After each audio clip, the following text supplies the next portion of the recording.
días.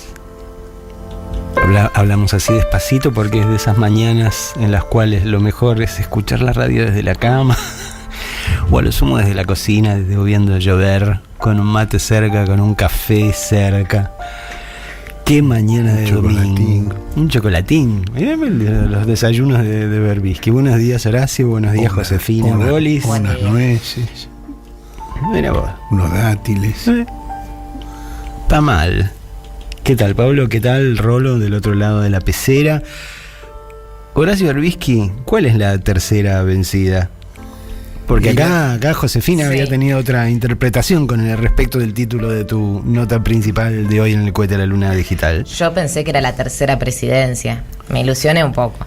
No, es la tercera vez que Cristina anuncia que no va a aceptar ninguna candidatura en las elecciones de este año. Lo había hecho el 6 de diciembre, el día que la condenaron en la causa por las obras viales de Santa Cruz. Ella no tuvo ninguna intervención en esas obras y sin embargo la condenaron en un juicio muy escandaloso, sin pruebas. Y lo había ratificado el 27 de diciembre en un acto en el Estadio Maradona de Avellaneda. Ahora, a pesar de eso, había toda una movilización y hubo un congreso nacional del Partido Justicialista en el estadio de Ferrocarril Oeste, en Caballito, donde estaban cantando Cristina Presidenta, cuando ella difundió una carta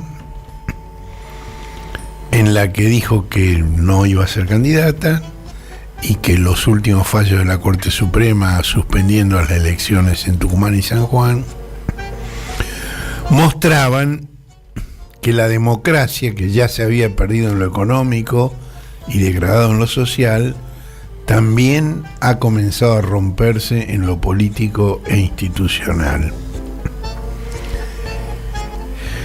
Entonces, la pregunta es, ¿y entonces para qué la movilización del 25 en la Plaza de Mayo? Aún sin postularse como candidata, Cristina es la única capaz de organizar la selección de una candidatura del desgarrado oficialismo con el menor daño posible. Cristina y el ministro de Economía, Sergio Massa, coinciden en rechazar la idea del presidente Alberto Fernández. ¿Por qué? Porque con la dinámica de una elección interna, y cada uno se dedicaría a discutir las políticas del gobierno. Uh-huh. Y desde el interior del Frente de Todos lo harían con mejores argumentos que la oposición. Uh-huh. Digo, si uno lo mira en un sentido abstracto, no hay duda que una elección interna es un método democrático inobjetable para elegir candidaturas. Eso no se puede discutir. Y ese es el sentido por el cual en el año 9 se instalaron las primarias. Ahora, no ocurren en el vacío. Y son primarias muy especiales. Digo, por ejemplo, en Estados Unidos vos tenés las primarias del Partido Republicano y las primarias del Partido Demócrata. Son paralelas, ocurren dentro del mismo lapso, pero no son simultáneas. No ocurren en un solo día en los dos partidos. Se van escalonando provincia por provincia. Esta semana elige Minnesota al candidato demócrata, la semana que viene Iowa elige al candidato republicano, se van juntando delegados que después se reúnen en una convención. Es un proceso que dura todo un año y que, si bien ocurre en un mismo lapso, no tiene la simultaneidad estricta que tiene la primaria argentina, que se llama paso porque es primaria abierta, simultánea y obligatoria, además. Uh-huh. Si en Estados Unidos no es obligatorio ir a votar a las primarias. Entonces, esta característica que tiene la primaria en la Argentina configura una forma particular de elección general y cada candidato no compite solo con los de su propio partido, de su propia alianza, compite con todo el espectro. De modo que la primaria es una forma de elección general, en definitiva. Y si vos tomás, digamos, dentro del oficialismo, digamos, supongamos que los candidatos son Scioli, Guado, Agustín Rossi y otros menos relevantes, digamos, como Claudio Lozano, como Juan Grabois, si sumás los votos de todos ellos, rondarían poco más, poco menos el 30%. Algunos optimistas hablan del 35%, puede ser, pero lo que es muy improbable es que más de uno individualmente pase del 10%.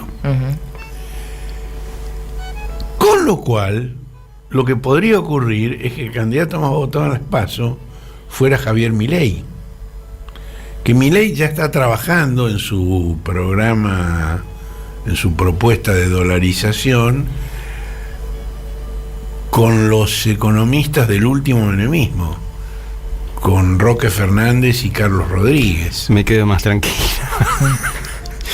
¿Se acuerdan que Roque Fernández fue el último ministro de Economía de Menem y Carlos Rodríguez su principal colaborador? Carlos Rodríguez del CEMA, que es la sigla de Centro de Estudios Monetarios. Ahora, después de Milei, que va a ser candidato único de su fuerza, porque no tiene un rival, y por eso, digamos, todo lo que vaya para ese sector lo va a capitalizar él. Después podrían venir Patricia Bullrich y Horacio Rodríguez Larreta.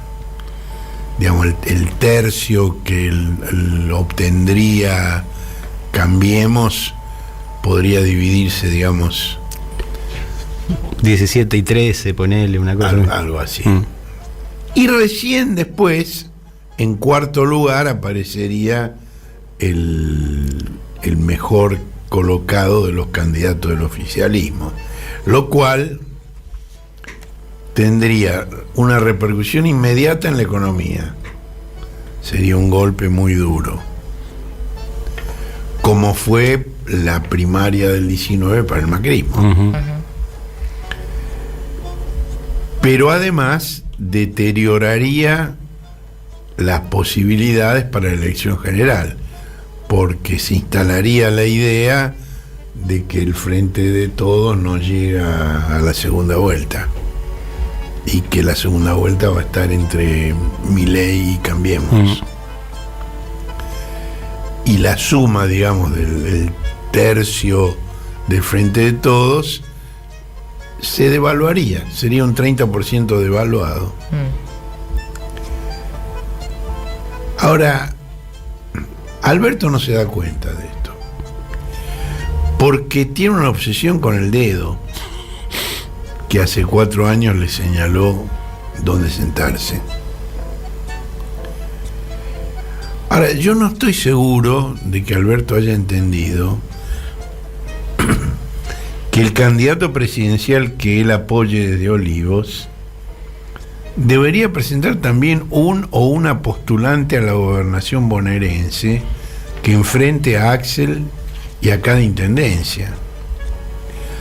Porque si él insiste en una primaria competitiva, no le van a permitir a su candidato colgarse de la lista de Axel, que es una lista fuerte, favorita en la provincia de Buenos Aires. Y entonces una interna, digamos, de, supongamos, Scioli candidato a presidente y Derrota Dolosa como candidata a gobernadora de la provincia de Buenos Aires, es un chiste. Digo, van a estar en los porcentajes de randazo. Ahora, si eso ocurriera, esa sería la constatación final de que el poder de Alberto es un puñado de cenizas, que las querés agarrar y se te vuelan de la mano. Bueno, el acto del jueves 25, en el 20º aniversario de la asunción presidencial de Néstor Kirchner, bueno, va a ser una de las últimas oportunidades para que la conducción de Cristina pueda aprovechar las disputas internas que amenazan con dejar a Juntos por el Cambio en la banquina electoral, porque estamos muy atentos a las diferencias internas del oficialismo, pero las de la oposición no son menores. Digo, Patricia Bullrich sacándose una foto con la estatua de Favaloro. De Favaloro. Es tremendo. Tremendo. Digo, por si hay millennials escuchando que no se acuerdan o que no conocen el tema, Favaloro era un médico muy famoso que era, digamos, su clínica era prestadora del PAMI, no le pagaban todo el dinero que el PAMI le debía y se suicidó y dejó una carta acusatoria, entre otros, contra el PAMI por no pagarle, y el director del PAMI era Horacio Rodríguez Larreta, de modo que Bullrich sacándose una foto con la estatua de Favaloro es un codazo en la nariz de Rodríguez Larreta, que se acerca cándidamente a darle un beso. Esa foto es tremenda, ¿no? Y la propia gente de Rodríguez Larreta lamentó mucho esa foto, porque es uno de sus íntimos me dijo: buscando cariño donde no existe. Bueno,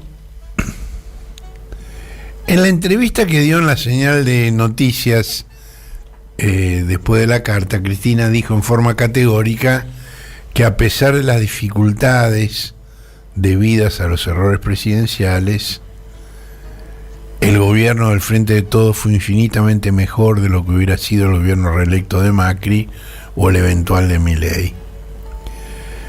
Esto fue interpretado por algunos analistas como, digamos, un acercamiento de Cristina a Alberto y, por ejemplo, un diario muy imaginativo, que en una época fue un diario importante, entendió que la convocatoria de Alberto a asistir al acto del 25 era un gesto de reciprocidad a ese gesto de acercamiento de Cristina. Yo creo que esa gente no entendió nada, porque, digamos, el presidente quiso aparecer en una foto a la que nadie lo había invitado. Nadie lo invitó al acto del 25. Y la convocatoria es un tuit que lo voy a leer, pues muy breve. El 25 de mayo del 2003 cambió la historia. La llegada de Néstor Kirchner inició un camino de reparación moral, justicia social y derechos humanos. Al cumplirse 20 años, convoco a todas y todos a homenajearlo en Plaza de Mayo y escuchar a su compañera de vida, Cristina Fernández de Kirchner. Bueno, esta es la penúltima ocurrencia de Alberto para bajarle el precio a quien conduce el sector que él integra. Dicho con todas las letras, el presidente feminista puso a la mujer en su lugar. Es la compañera de Néstor Kirchner, no la conductora del espacio. Y esto me hizo recordar algo que no sé si lo publicamos, pero que fue así. Cuando Máximo Kirchner presidía el bloque, Alberto siempre se refería a él como el hijo de mi amigo. Y Máximo un día lo paró, le dijo: cortala, cortala con eso. Yo estoy orgulloso de ser hijo de Néstor, pero cortala. Vos sos el presidente, yo soy el presidente del bloque. No soy el hijo de tu amigo. Bueno, en este marco, digamos, el rol de la provincia de Buenos Aires es importantísimo, es decisivo, porque tiene casi el 40% del padrón nacional. Y desde que una elección presidencial se hace por distrito único, es decir, todo el país, ha cobrado, digamos, una relevancia, porque en la época previa a la reforma del 94, cuando lo que se elegía eran delegados que luego se reunían en colegio electoral y elegían al presidente, la provincia de Buenos Aires tenía menos peso porque el criterio de reparto de electores para presidente era el mismo. ¿Que la coparticipación? No. Era el mismo que la cifra de reparto de diputados nacionales. Es decir, hay dos cámaras. En el Senado se elegían 2 senadores por cada provincia, después de la reforma 3. 2 por la mayoría, 1 por la minoría. En la Cámara de Diputados se elige proporcionalmente a la población de cada provincia. Pero esto, que es una manda constitucional, no se cumple. Y, por ejemplo, la provincia de Buenos Aires debería tener 70 diputados más de los que tiene, si fuera realmente proporcional. Y lo mismo pasa en la provincia con los municipios. Es decir, los municipios del conurbano, que son los más poblados, tienen una representación en la legislatura muy inferior a la que les correspondería si fuera realmente proporcional. Y esto está, digamos, hay proyectos de ley, hay acordadas de la Cámara Nacional Electoral que dice que eso tiene que ser actualizado, porque además lo manda la Constitución y no se hace, no se cumple. Ahora, en la elección sin colegio electoral, en la elección directa del presidente, el casi 40% del padrón nacional que tiene la provincia de Buenos Aires es decisivo para el resultado nacional. Este es un argumento en favor del empeño del gobernador Axel Kicillof de buscar la reelección. Ahora, si él busca la reelección, el problema es que no hay un candidato presidencial fuerte. Y sin un candidato presidencial fuerte, es lo que decíamos antes, lo abstracto y lo real. En abstracto, la elección interna es un método democrático. En concreto, puede salir el tiro por la culata y aparecer ganando Milei. Y lo mismo pasa con la elección presidencial y provincial. Vos haces encuestas, preguntás, y Axel está adelante. Ahora, el día de la elección, vos no entrás al cuarto oscuro y está diferenciada la elección provincial de la nacional. Hay una larga tira de boletas, todas pegadas, todas juntas, donde se elige de todo. Se elige presidente, se elige gobernador, se eligen senadores, se eligen intendentes, concejales, miembros del Parlasur.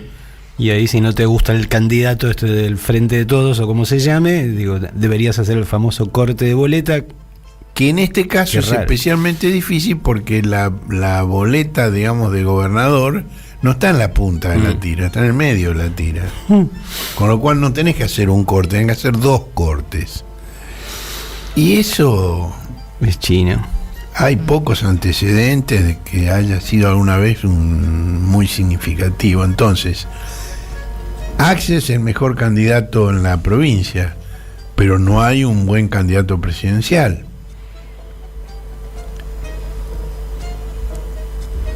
¿Desdoblar? Y Axel ¿Es la única alternativa? ¿Es desdoblar ahí o no? Bueno, pero desdoblar tiene también sus inconvenientes. tendría esa ventaja, pero tendría también sus inconvenientes, y es que dejás librado a su suerte a los candidatos a senador y a diputados, que esos no se eligen con el gobernador, esos se eligen con el presidente. Y entonces podés ganar la gobernación, pero no tenés diputados ni senadores en el Congreso Nacional. Y además, con el tema del desdoblamiento, los votos que Milei podría robarle a Juntos por el Cambio no se los roba, porque la elección va separada. Entonces, el desdoblamiento tiene sus ventajas y tiene sus desventajas. Ahora, Axel no solo es el favorito provincial, sino que también es quien mejor retendría el voto de Cristina en la elección presidencial.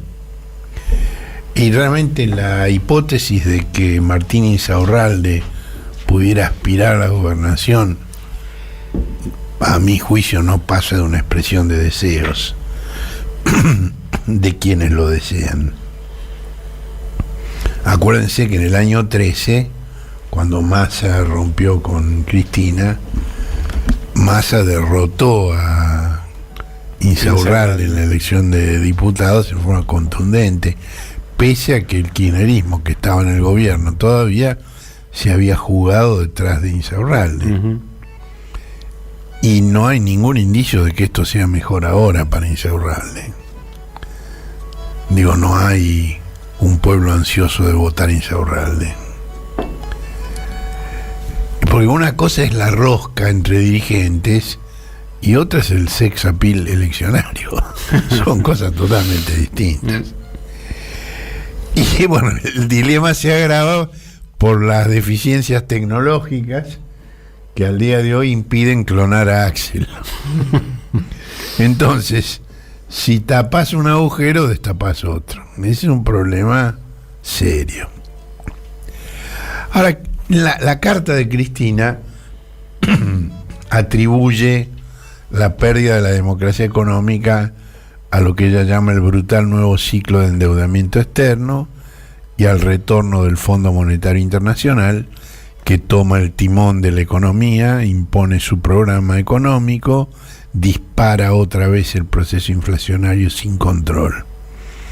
Y no considera casual que ninguno de los dos presidentes que aceptaron el programa del fondo conserve aptitud electoral. Ustedes leyeron ese párrafo. Sí. ¿A quién pensaron que se refería? Yo pensé en Macri y Alberto directamente. Yo entré también en esa lectura que no es la tuya. Ha sido la lectura generalizada esa de ustedes. Sí, lo vi en varios diarios hoy también. Ahora, yo tengo la impresión, y esto es opinable porque justamente no fue inequívoco, fue el mismo Alberto lo abierto. Yo tuve la impresión de que ella se refería a De la Rúa y a Macri. Cuando ella dice presidente sin aptitud electoral, se refiere a De la Rúa, que tuvo que irse después de perder la elección del 2001 por paliza, y a Macri, que perdió la reelección en el 2019. Digo, Alberto, es una presunción su falta de capacidad electoral, pero no ha sido puesta a prueba. Ahora, Alberto la entendió como ustedes. Sí. Alberto la entendió como ustedes, dio un paso al frente y respondió con una cerrada defensa de la negociación llevada a cabo con el fondo. Dijo, no somos ni complacientes con el fondo, ni salimos de la irracionalidad de no discutir la deuda, y siempre tuvimos un horizonte claro, producción y trabajo. Ahora, con Perón te llevas bárbaro, pero llegar al pitch de Alberto es difícil. Por suerte. Más que la renegociación de la deuda, que era inevitable, el kirchnerismo le reprocha a Alberto presentar esa renegociación como un acto positivo, sin las condicionalidades tradicionales del fondo y con espacio para el crecimiento. Porque la realidad no consiente esa ilusión. Es cierto que el texto del stand-by que firmó Macri y el texto del acuerdo de facilidades extendidas que firmó Alberto durante la gestión de Mr. Magoo no ponía en forma explícita esas condiciones.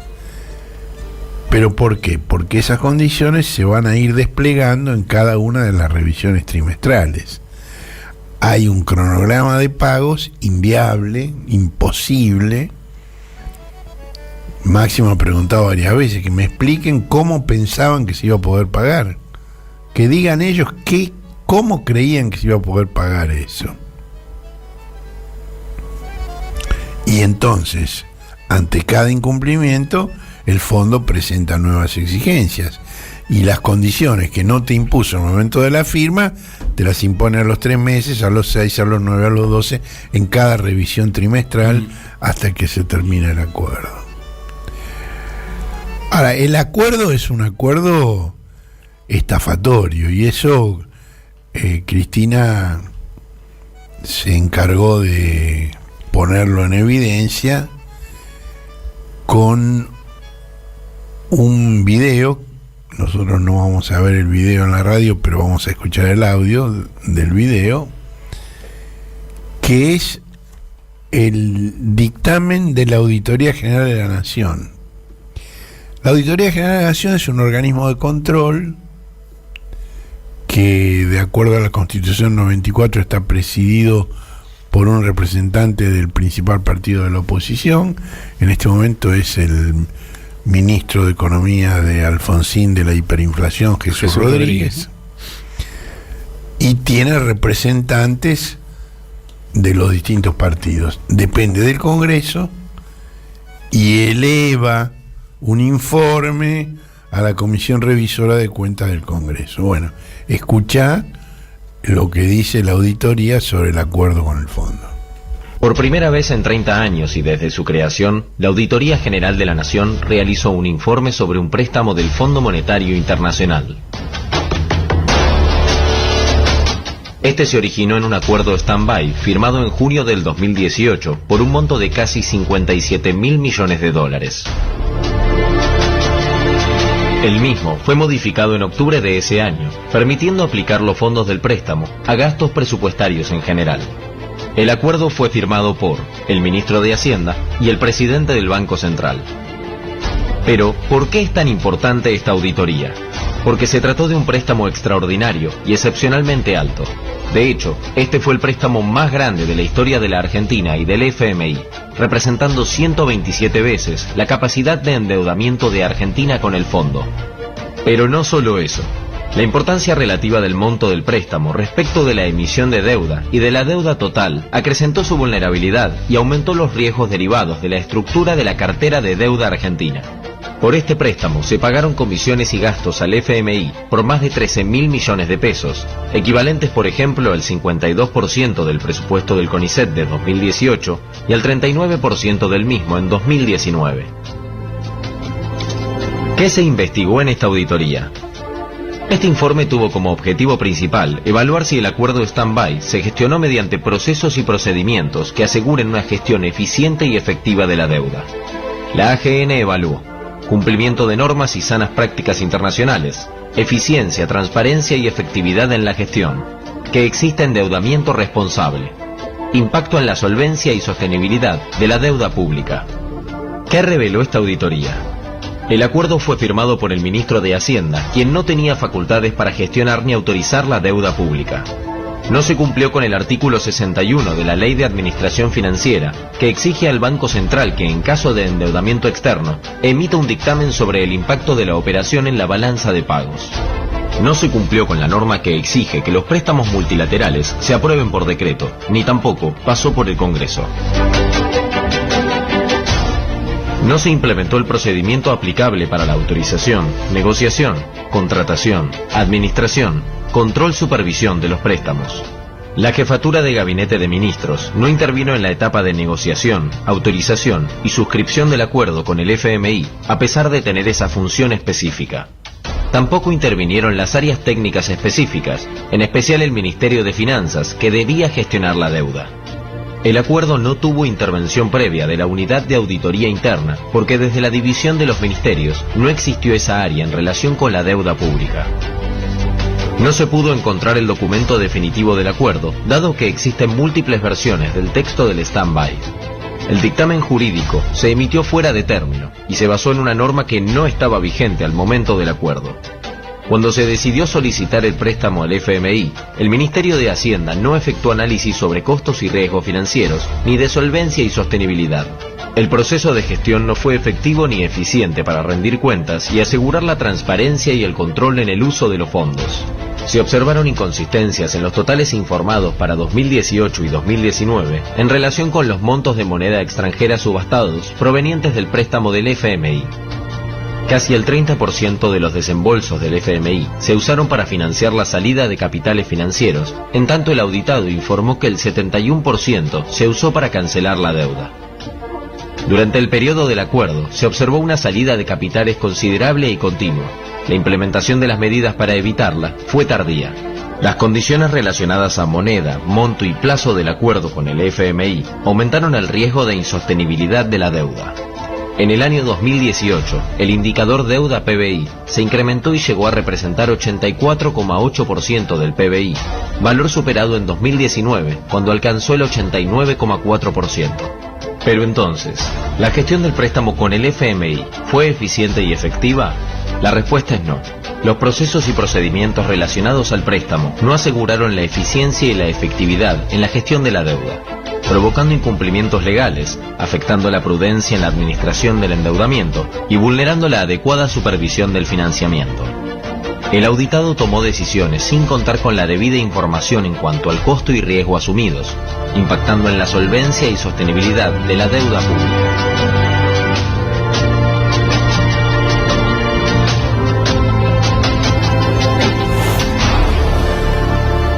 Esto es institucionalidad democrática. Los que están tan preocupados por la República. Este es un informe técnico de un organismo técnico creado por la Constitución, que depende del Congreso, que está presidido por un dirigente de la oposición, que está integrado por otros dirigentes de la oposición, que por supuesto votaron en contra. Jesús Rodríguez, Alejandro Nieva, Radical también, y Miki Vainilla del PRO, votaron en contra. Y en cambio votaron a favor los representantes del Frente de Todos. Bueno, este fue el origen. Lo que Cristina llama la manganeta. Te dan 57 mil millones de dólares sin ninguno de los requisitos que el Banco de la Vuelta te pone a vos para darte un crédito para cambiar el guardabarro del auto. Bueno, hoy se pagan las consecuencias.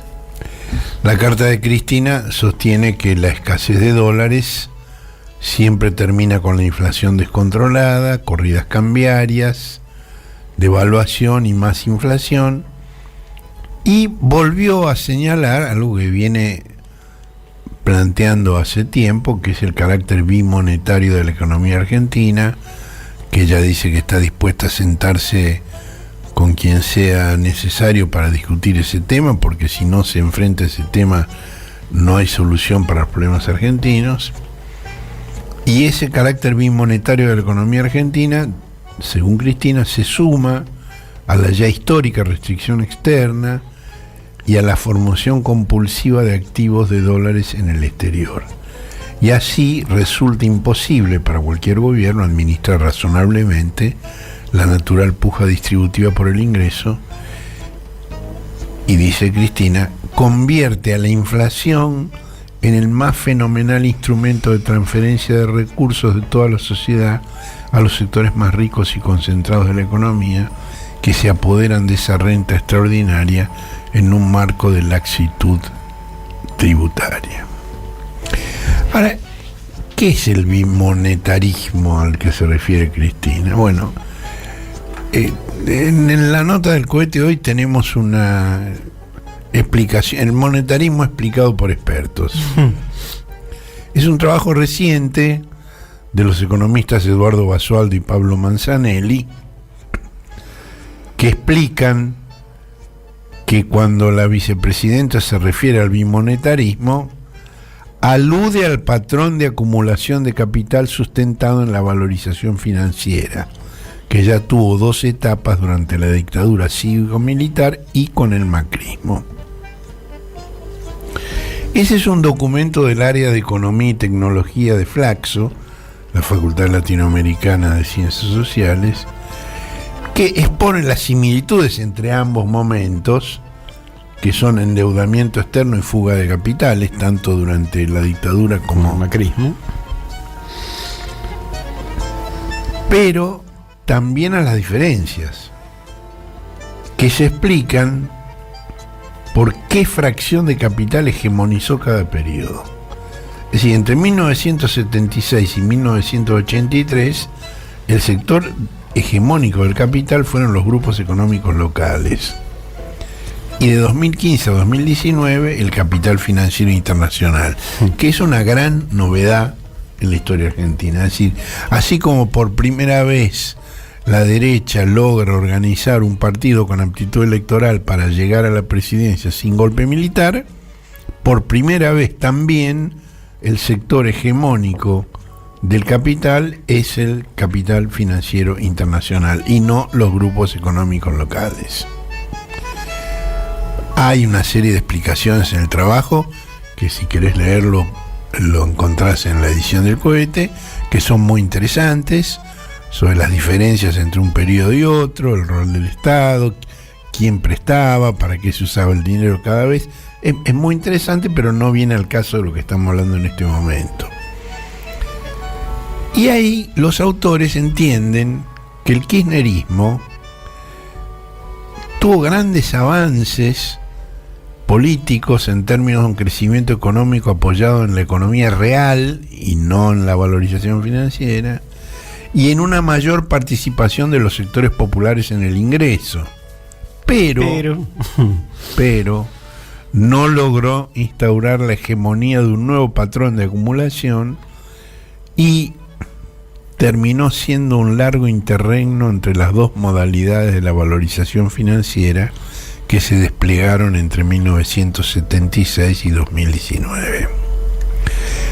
El trabajo se titula Sistema Político, Coyuntura Económica y Líneas de Política Económica en la Argentina Actual, y es uno de los análisis más interesantes que se pueden leer en este momento sobre la actual situación, y tiene una relación directa con la discusión sobre candidaturas, pero a partir de problemas estructurales de fondo y no de nombres de figuritas. Uh-huh. A mí lo que me preocupa ahí es si es el momento para hacer el diagnóstico, ¿no? Porque estamos hablando de bimonetarismo, que es el diagnóstico de situación, mientras Milei habla de dolarización, que es una propuesta para resolver ese problema. Para resolverlo, para complicar. Entre comillas, ¿no? Para complicarlo. Pero es una propuesta. Ahí se acabaría formalmente el bimonetarismo, digo. Claro. Generando entonces, otro tipo de bardo. No estamos, digamos, el gobierno, Cristina en este caso, no está poniendo sobre la mesa un problema que Milei está presentando justamente una solución. Eso es lo que me preocupa en cuanto a, salir con el programa rápidamente para resolver esto. Bueno, y los lineamientos del programa, yo creo que en buena medida están en este trabajo de Flaxo. Ese trabajo de la carta de Cristina, habíamos dicho que también lamenta la degradación de la democracia social, y ella se refiere al paradigma peronista de la movilidad social ascendente y menciona, digamos, la realidad actual de trabajadores en relación de dependencia. Es decir, que están en blanco, que tienen vacaciones, que tienen aguinaldo, pero que son pobres. Y entonces ella dice, en una sociedad dual, una parte accede a todos los bienes y servicios y la otra, mayoritaria, ve notablemente reducidas sus posibilidades de progreso o directamente carece de ellas. Esto, digamos, se había estudiado hace varias décadas en Brasil, y hubo un economista brasileño que lo sintetizó con la expresión Belindia. Es decir, Brasil era en una parte Bélgica, desarrollada, tecnológica, y en otra parte la India, miserable, hambrienta, atrasada, que no es la India de hoy probablemente. No. Es la India de hace 3 décadas. Ahora, durante la gestión de Cambiemos, y esto está en el trabajo de Basualdo y Manzanelli, la participación de los asalariados en el ingreso se redujo del 51,8% al 46,2%. Ahora, el problema es que esta caída no se revirtió con el gobierno del Frente de Todos, al contrario, se profundizó, y del 46,2% que dejó Macri en el 19, en el año 22 cayó al 43,9%. Al mismo tiempo, los empresarios aumentaron sus márgenes de ganancias. Entre 2016 y 2022, el costo salarial cayó 18%. Pero la productividad registró un descenso menor de 5,5%. Y esto se profundizó durante el actual gobierno. El costo salarial se redujo 4,5% y la productividad creció casi 1%. Entonces, entre el 18 y el 22, es decir, esto abarca los 2 últimos años de Macri y los 3, casi 4 de Alberto, los trabajadores transfirieron al capital una suma de dinero astronómica. Si lo considerás, digo, esto fue en pesos, si los convertís esos pesos a dólares al cambio paralelo, son 46.800 millones de dólares. Y si lo haces al tipo de cambio oficial, 87.800 millones de dólares. Qué delirio.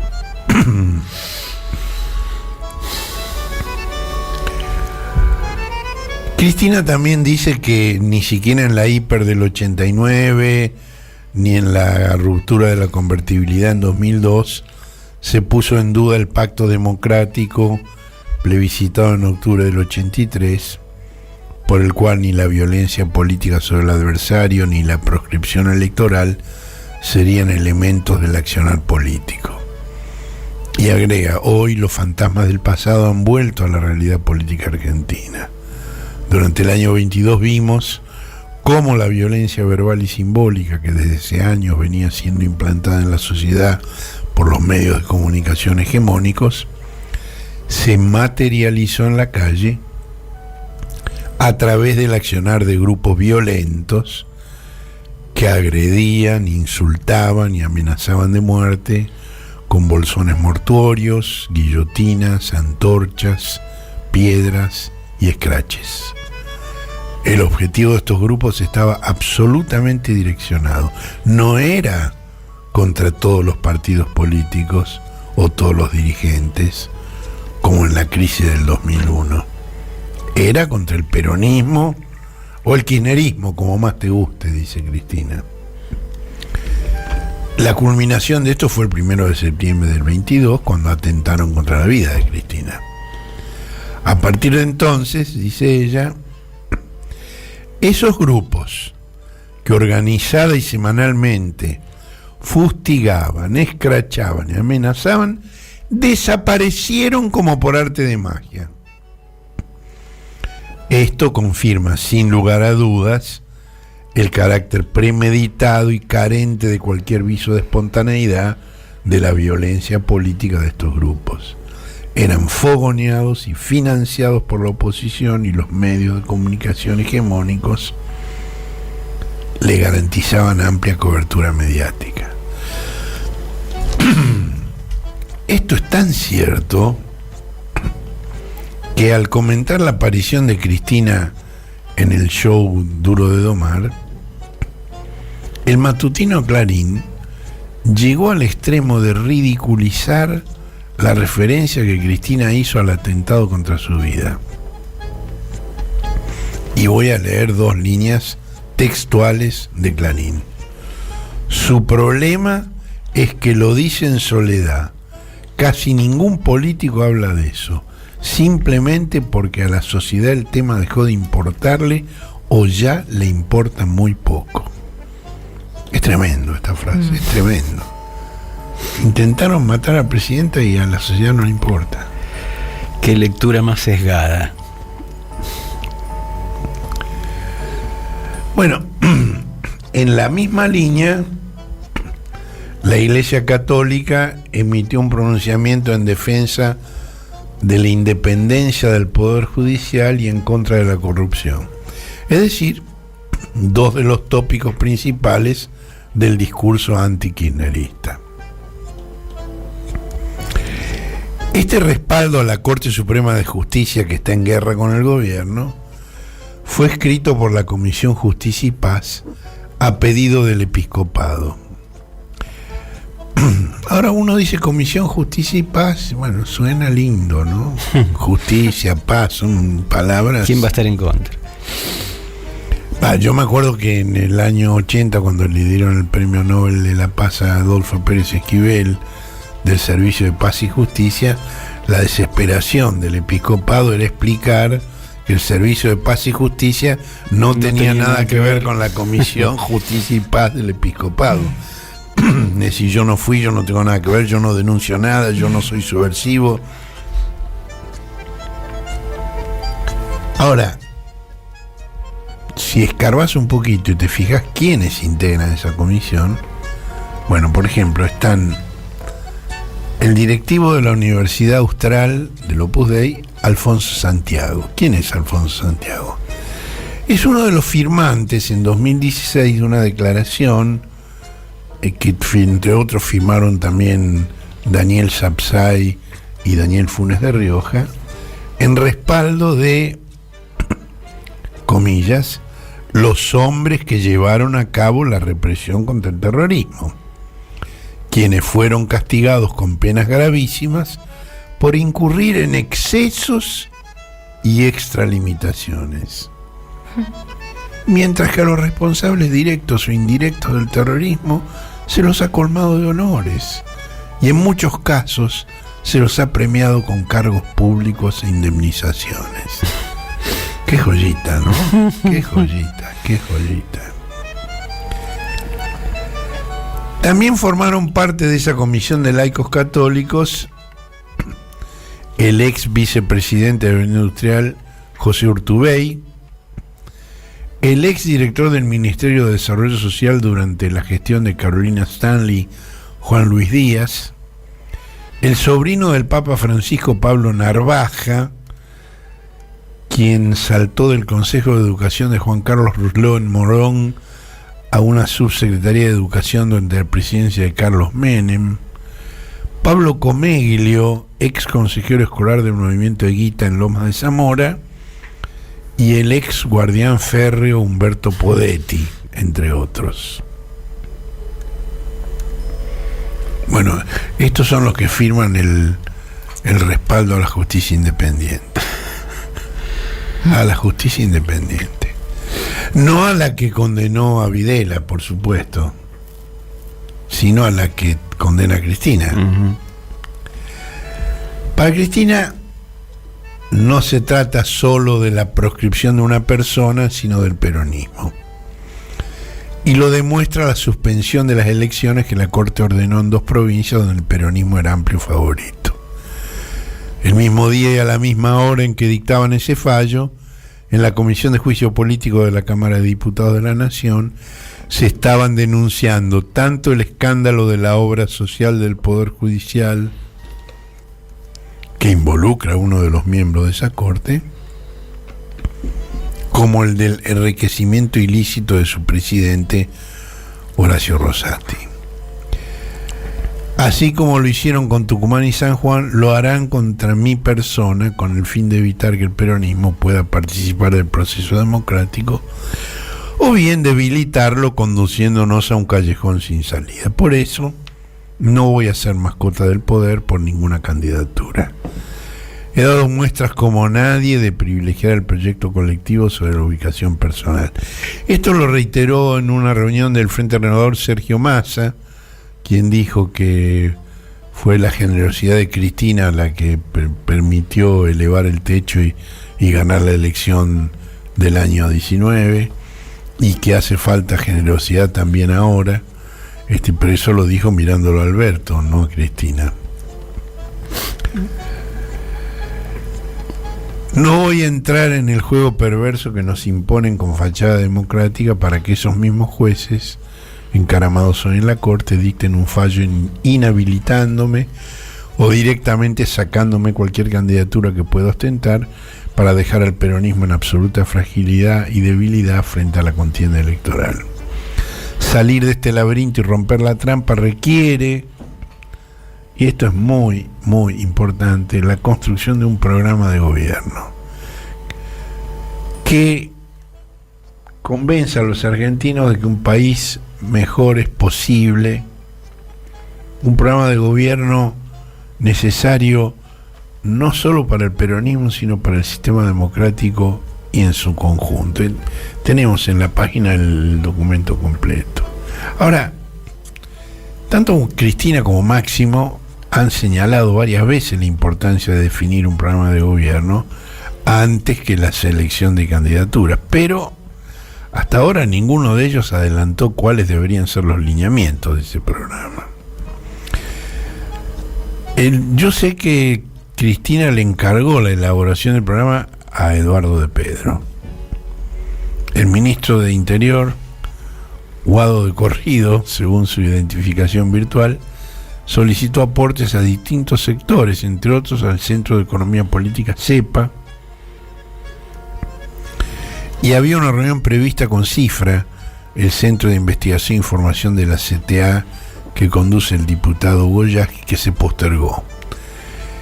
Bueno, los autores del trabajo de Flaxo también forman parte de CIFRA, Basualdo y Manzanelli. Y ese trabajo describe al frente de todos en términos gramscianos como una alianza nacional integrada por dos expresiones políticas nacionales. El texto no lo dice, pero se refiere a las que representan el presidente Fernández y el ministro Massa, y una fuerza nacional y popular expresada por el kirchnerismo. Es decir, la alianza, si en vez de ponerle nombres, kirchnerismo, Alberto, Massa,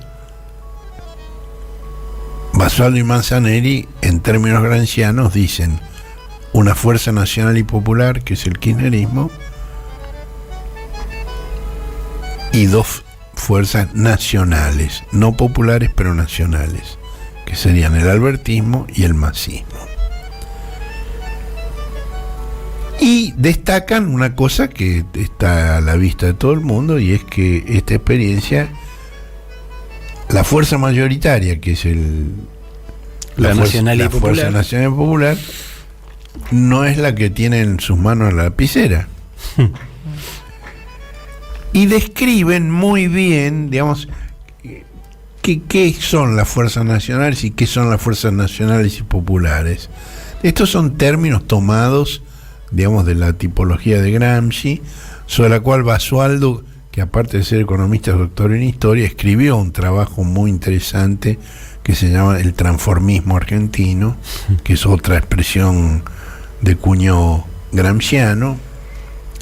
Y entonces dicen, si bien ambas concepciones coinciden en la necesidad del crecimiento económico, las nacionales las sustentan en los incentivos al capital, mientras que las nacionales y populares en el poder adquisitivo de los trabajadores para poder plasmar ese crecimiento. Es una descripción impecable que permite entender. A mí me parece que permite entender qué es lo que se está discutiendo cuando estamos hablando de candidaturas. Bueno, como derivación lógica de esto, cuando sugieren los lineamientos para una política económica alternativa, Basualdo y Manzanelli retoman esa disociación entre la supuesta naturaleza nacional y popular de la actual administración y la política que llevó a cabo, y plantean lo que llaman un shock distributivo, y lo explicitan en las siguientes medidas. Atención. Incremento de emergencia mediante una suma fija para el conjunto de los asalariados del sector privado. Incremento salarial para los trabajadores del sector público. Aumento de los saberes jubilatorios, financiado por la recuperación de algunos puntos de los aportes patronales que se perdieron durante la década de 1990, Cavallo Menem, en forma escalonada según el tamaño de la empresa. Es decir, aumentar los aportes patronales a las grandes empresas que han tenido super ganancias y no a las pequeñas que están boqueando para subsistir. Modificación de las escalas del impuesto a las ganancias con una mayor imposición sobre las grandes empresas y menor sobre la cuarta categoría, los trabajadores. Línea nacional de crédito subsidiada y masiva en función del nivel de ingresos para la adquisición de viviendas. Acuerdo de precios relativos y luego un congelamiento por 6 meses con todo el poder de policía del Estado, incluida la ley de abastecimiento, para que esos aumentos de ingresos no sean absorbidos por el proceso inflacionario, que, tal como dice Cristina, es el principal instrumento del capital para garantizar la redistribución del ingreso a su favor. Además de los principales precios de la economía, que son las tarifas de los servicios públicos, el tipo de cambio, la tasa de interés, las retenciones, el acuerdo de precios debería enfocarse en los sectores más concentrados del capital, que aumentaron sus precios muy por encima de la inflación minorista. Regulación de los grupos económicos y conglomerados extranjeros que constituyen la fracción dominante en el marco de la valorización financiera. Acá hay una novedad: grupos económicos y conglomerados extranjeros, es decir, predominaron unos en un periodo, otros en el otro, y ahora hay que regularlos a los dos. Pero hay que regularlos a los dos, porque las coincidencias entre ellos, porque son la fracción dominante en el marco de la valorización financiera. Para favorecer el control de la fuga de capitales al exterior, la evasión de las obligaciones fiscales, las transferencias de paquetes accionarios, la formación de precios, debería establecerse en la ley de sociedades la figura jurídica de grupo económico, que al día de hoy no existe, con diversos deberes de información y limitaciones al accionar de sociedades offshore o constituidas en guaridas fiscales. Modificar la ley de impuesto a las ganancias para limitar las estrategias de evasión y o elusión por parte de los grupos económicos y la fuga de capitales al exterior. Y dan un ejemplo, dice, por ejemplo, incorporando las nociones de comunidad de intereses entre tales sociedades y el principio de realidad económica y no de la ficción jurídica, así como reforzar la regulación sobre los precios de transferencia. Los precios de transferencia es una empresa local compra parte de los insumos para su producción a una empresa extranjera, pero son del mismo grupo, y entonces hacen la manganeta con el precio de transferencia.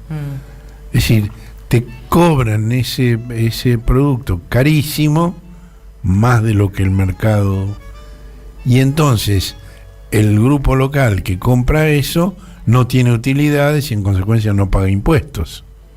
Eso es el tema de los precios de transferencia. Y también plantean que hay que redefinir el acuerdo con el Fondo Monetario, porque prevé desembolsos imposibles de divisas, y dice que sin eso el resto de las medidas tendría la estabilidad de un castillo de naipes. Y plantea que debería reverse el plazo de devolución, los sobrecargos en la tasa de interés y las metas de acumulación de reservas. Y con un gran sentido de la realidad dice, esto podría parecer un objetivo de máxima, o de máximo. Pero en rigor es de mínima, teniendo en cuenta la sostenibilidad de la economía argentina. El objetivo de máxima en realidad sería el incumplimiento y posterior cuestionamiento del monto de la deuda original, que sobrepasó lo permitido por la cuota, y una ardua negociación de un nuevo programa para el monto restante. También habría que reestructurar la deuda pública con acreedores privados, no solo con el fondo. También habría que imponer una política de divisa cero para las empresas que se endeudaron bajo la administración anterior y fugaron capitales al exterior.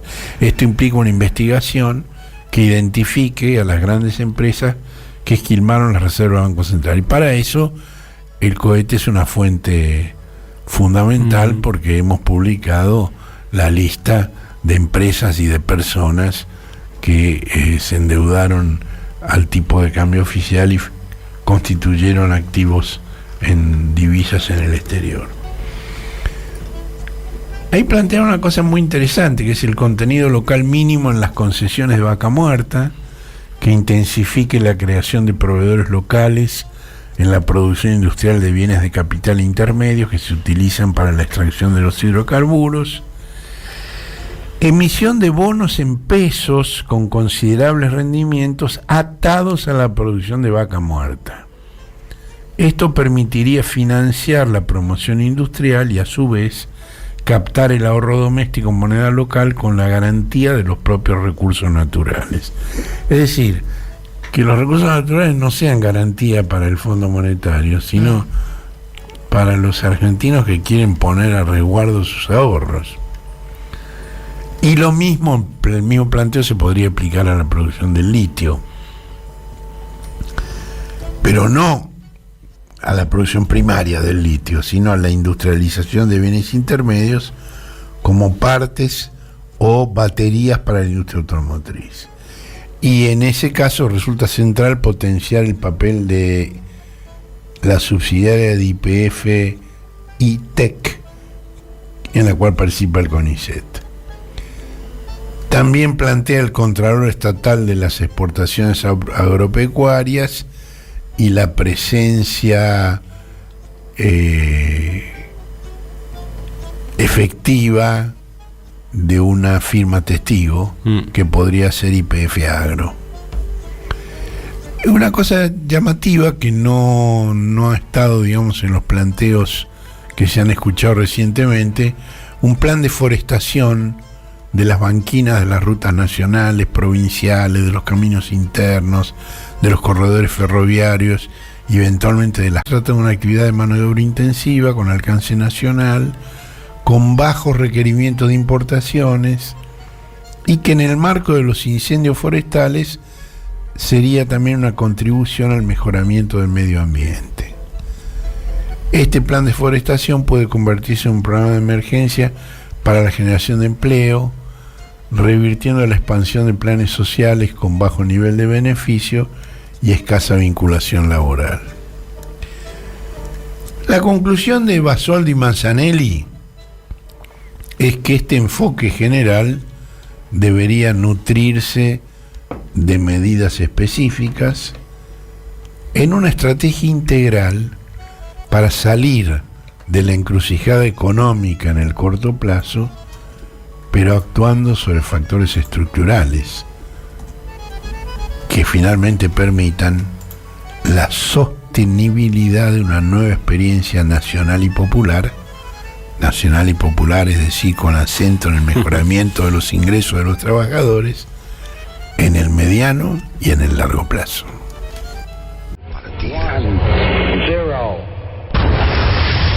El cohete a la luna radio, un desplazamiento estelar, con Horacio Verbitsky, Marcelo Figueras y la participación de Josefina Bolis y Guillermo Hernández. Domingos de 9 a 12 por AM 530.